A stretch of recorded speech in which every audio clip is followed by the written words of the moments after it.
নুহিবন্তায় অন্ত অয় অনন্তৰায় অনুসৰ মহাবলবন্ত।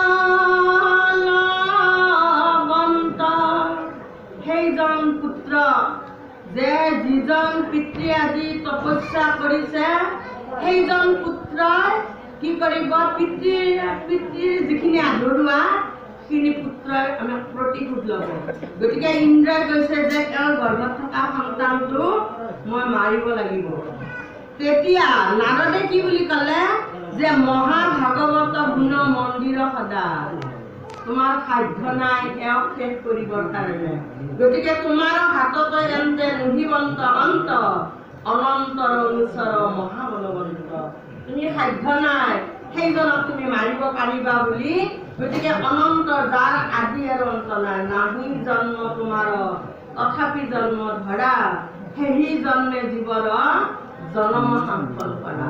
এওঁলোকে জীৱৰ সামফল কৰিবৰ কাৰণে ভগৱন্তই এই কয়াধুৰ আইৰ ভক্তিত সন্তোষিত হৈ স্বয়ং ভগৱন্তই এওঁৰ গৰ্ভত আহিব লগা হৈছে। অকল দেৱতাবিলাকৰ মংগলেই নহয়, পৃথিৱীৰ মংগলৰ কাৰণে তেওঁৰ গৰ্ভত প্ৰভু ভগৱন্ত আহিছে। গতিকে তুমি কেতিয়াও মাৰিব নোৱাৰা, সাধ্য নাই, এওঁক এৰি দিয়া। অৰাম নাৰদৰ হেন বাক্য শুনি পুৰন্দৰ দেৱৰ্ষিৰ বচন কৰিয়া সাদৰ অনন্তৰ প্ৰিয় মুত কৰিয়া ভকতি মাতৃক প্ৰণামী কৰিলা স্বৰ্গ সম্প্ৰতি। এই নাৰদৰ বাক্যবিলাক শুনি পুৰন্দৰে কি কৰিছে? দেৱকীৰ বচনক সাদৰ সম্বৰ্ধনা জনালে। আৰু অনন্তৰ প্ৰিয় যে মোতৰ যিজনে ভকতি কৰে, আৰু সেয়েহে মাতৃক প্ৰণাম কৰি তেওঁ গুচি গ'ল। ইন্দ্ৰই প্ৰণাম জনালে, প্ৰণাম জনাই ক'ত গ'ল? মোৰ মাতৃ স্বৰ্গলৈ ইন্দ্ৰ কিন্তু গুচি গ'ল। ৰাম পাছে দেখি আমাৰ মাতৃকলয়া গইলা, ঐ আশ্বাস কৰিয়া নিজ আশ্ৰমে ৰাখিলা, বুলিলা থাকি উভতি আমাৰ থানত, যাবে তদুপতি আখি নোহেও পাগত। কি কৰিলে? মোৰ মাতৃক আদৰ সাদৰ কৰি লৈ আশ্ৰমত ৰাখিলে। আৰু মোৰ সেই মাতৃ, মোৰ সতী মাতৃ, মোৰ মাতৃ আইগৰাকী এনেকুৱা ভক্তিমতী যে মোৰ মায়ে ভক্তিত সন্তোষিত হৈ নাৰদে ক'লে, আই তোমাক কি বৰ লাগে কোৱা? তেতিয়া নাৰদে মোৰ মাতৃয়ে ক'লে যে মোৰ গৰ্ভত এটি সন্তান আছে, মোৰ স্বামীয়ে কিন্তু নাজানে। আৰু এই সন্তানটো যদি কিবা কাৰণত স্বামী ঘূৰি নাহোঁতে যদি ভূমিষ্ঠ হয়, তেতিয়া মোৰ স্বামীয়ে সন্দেহ কৰিব। গতিকে সন্দেহটো প্ৰথম দূৰ কৰিব লাগিব। দূৰ কৰিব লাগিলে মোৰ সন্তানটো যেনেকৈ আছে তেনেভাৱেই থাকক। স্বামী অহাৰ পিছত আমাৰ, কাৰণ স্বামী তপস্যালৈ গৈছে, তেওঁ কেতিয়াবা তপস্যা ভংগ হয়। গতিকে স্বামী যেতিয়ালৈ নাহে তেতিয়ালৈ মোৰ সন্তানটো গৰ্ভতেই থাকক। এইটো প্ৰথম বৰ দিয়া। এটা শিশু গৰ্ভত থাকিলে এটা নিৰ্দিষ্ট সময়লৈহে থাকিব। 280 দিন নে 208 দিন থাকে, 280 দিন থাকে, তাৰপিছত সন্তানটো ভূমিষ্ঠ হ'বই। এইটো বিজ্ঞানৰ মতে। গতিকে যেতিয়া এগৰাকী তথাস্তু বুলি ক'লে, তেতিয়া এই ভগৱন্তৰ সমস্ত কৰ্মবিলাক ঈশ্বৰৰ ইচ্ছাত হয়। গতিকে ইফালে মানে ব্ৰহ্মাৰ গোটেই ত্ৰিলোক কঁপি গৈছে, তাৰমানে তেওঁৰ ভক্তি দেখি। হিৰণ্যকশিপুৰ ভক্তি দেখি ত্ৰিলোক যেতিয়া কঁপি গ'ল, দেৱতা সমস্ত স্তুতি কৰিলে ভগৱন্তক, হে প্ৰভু তুমি আমাক ৰক্ষা কৰা। তেতিয়া নাৰায়ণে ব্ৰহ্মাক ক'লে, হে ব্ৰহ্মা তোমাৰেতো সৃষ্টি, গতিকে তুমি তাৰ তপস্যাটো ভংগ কৰা। তপস্যা ভংগ কৰিলে ব্ৰহ্মাই আহি, আৰু তেতিয়া ক'লে যে তোমাক কি বৰ লাগে কোৱা? তেতিয়া হিৰণ্যকশিপুই কৈছে যে মই মোৰ শত্ৰুটোক নিধন কৰিব পাৰিব লাগিব, যে মোক আৰু এটা বৰ দিয়া, মই কাৰো হাতত যেন মোৰ মৃত্যু নহয়, মোৰ ৰাতিও মৃত্যু নহয়, দিনতো মৃত্যু নহয়, অস্ত্ৰৰেও মৃত্যু নহয়, পানীতো মৃত্যু নহয়, বামতো মৃত্যু নহয়, কিন্তু জন্ম পালে মৃত্যু হয়ে। এই অনুভৱটো ক'লে ব্ৰহ্মাই ক'লে তথাস্তু। গতিকে তথাস্তু বুলি যেতিয়া ক'লে নিৰ্ভয় হৈ থাকিল যে মোক এই পৃথিৱীত এই ত্ৰিলোকত মোক কোনো মাৰিব নোৱাৰে, মই দৈত্যবিলাকৰ ঈশ্বৰ হৈ গ'ল।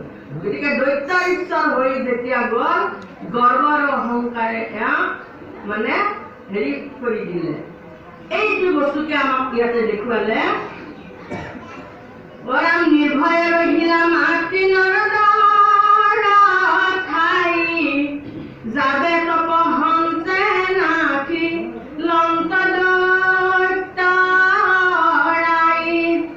ঋষি কুকৰিলা সেৱা কায়বাক্য মনে, গৰ্ভৰ কুশল ইচ্ছা প্ৰসৱ কাৰণে।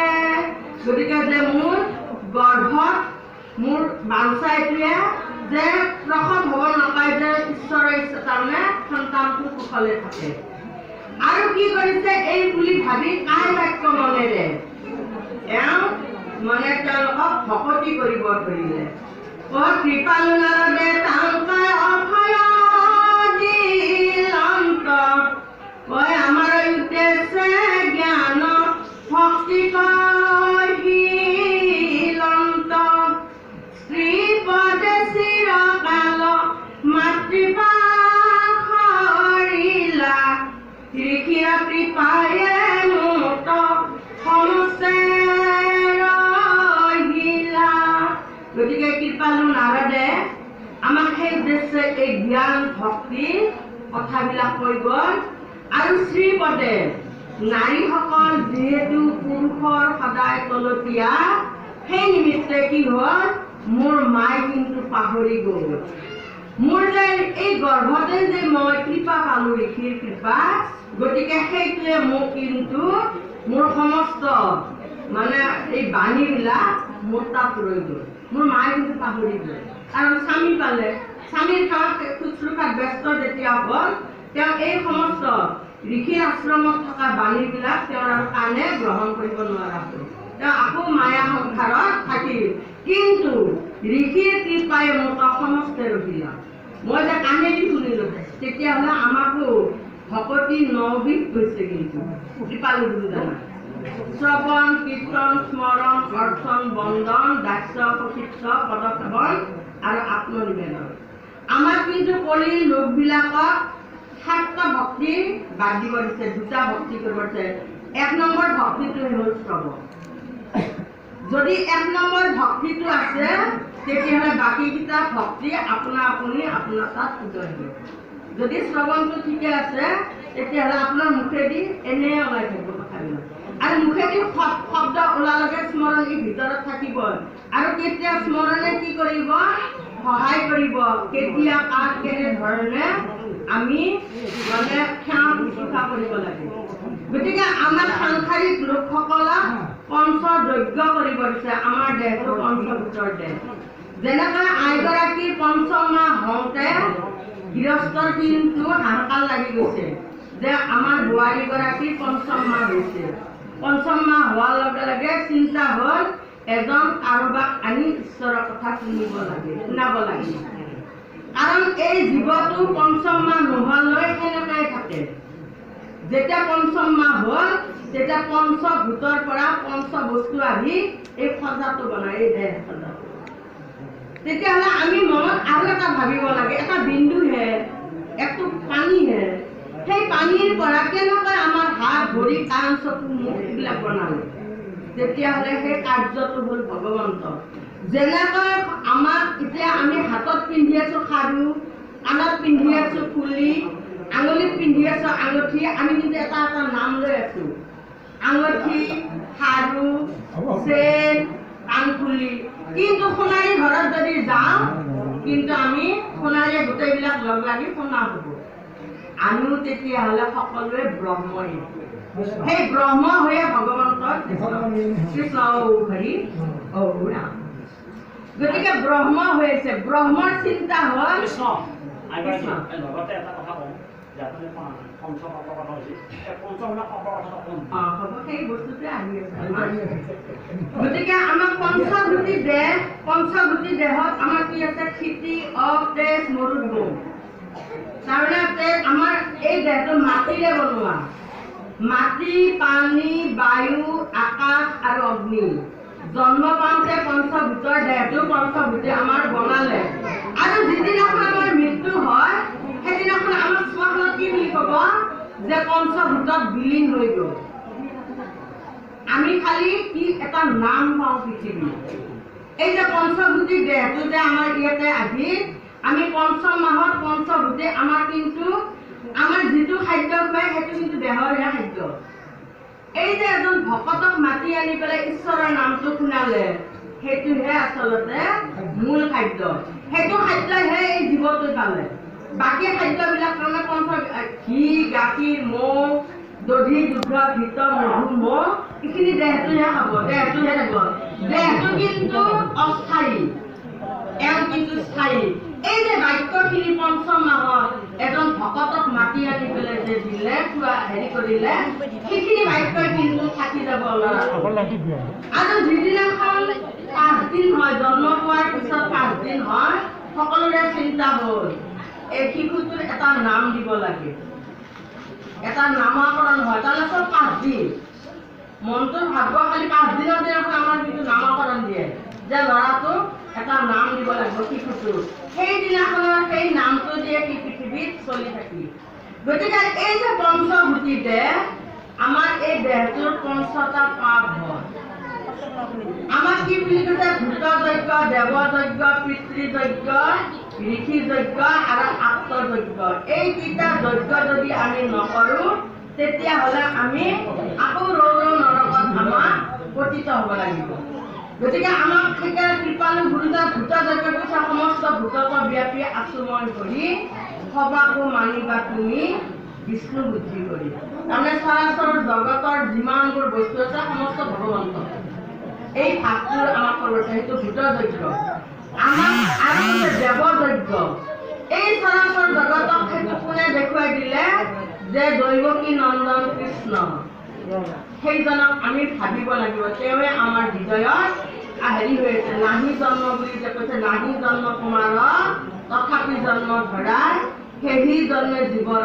জন্ম সাম্পন কৰা এইটো দেৱতা তাৰমানে কৃষ্ণই হওক ৰামে হওক বিষ্ণুৱে হওক নাৰায়ণ এই আমাক দেৱযজ্ঞ কৰিব লাগে তাৰপিছত ঋষি মুনি সমস্ত যি কৰ্ম কৰিছে এই দেৱযজ্ঞ পিতৃযজ্ঞ কৰিব লাগে আৰু আমাক অতিথিবিলাক আমাৰ ঘৰত আত্মযজ্ঞ এইকেইটা আমাৰ দৈনন্দিন জীৱনত আমাৰ ঘৰত এইকেইটা আমি যদি নকৰোঁ তেতিয়াহ'লে আমি আকৌ কৰ্মবন্ধবিলাকত বাৰ খাইছোঁ সেইকেইটাই হ'ল আমাৰ যজ্ঞ পিতৃযজ্ঞ ভূতযজ্ঞ দেৱযজ্ঞ ঋষিযজ্ঞ আত্মযজ্ঞ আত্ম মানে অতিথি খাম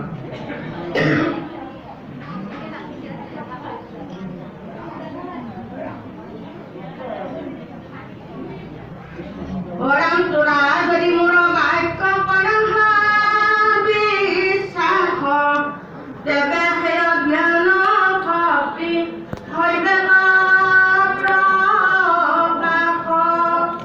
মোৰ যেন জ্ঞান ভক্তি কৃষ্ণ শ্ৰদ্ধা ভৈলে শ্ৰী ক্ষুদ্ৰে ইমতে যদি তোমাৰ সমস্তই বিশ্বাস কৰা মোৰ বাক্যবিলাক যদি বিশ্বাস কৰা সেই জ্ঞানৰ লগত কিন্তু ভক্তিটো প্ৰকাশ পায় তাৰমানে আমাক কৰ্ম দিছে পৃথিৱীত আমি কৰ্ম কৰিব কৰ্মৰ লগত জ্ঞান হয় কৰ্ম কৰিলেহে জ্ঞান হয় জ্ঞানৰ লগত কিন্তু যদি ভক্তি সংযোগ হোৱা নাই সেইকাৰণে মাধৱ পুৰুষে আমাক 4 লাইনত কৰিছে ভগৱন্ত ভক্তিযুক্ত পুৰুষৰ আত্মবোধ মাধৱৰ প্ৰসাদ বিলয় কৃষ্ণৰ কৃপাত যেনে বিষয় সংসাৰ ভয় এই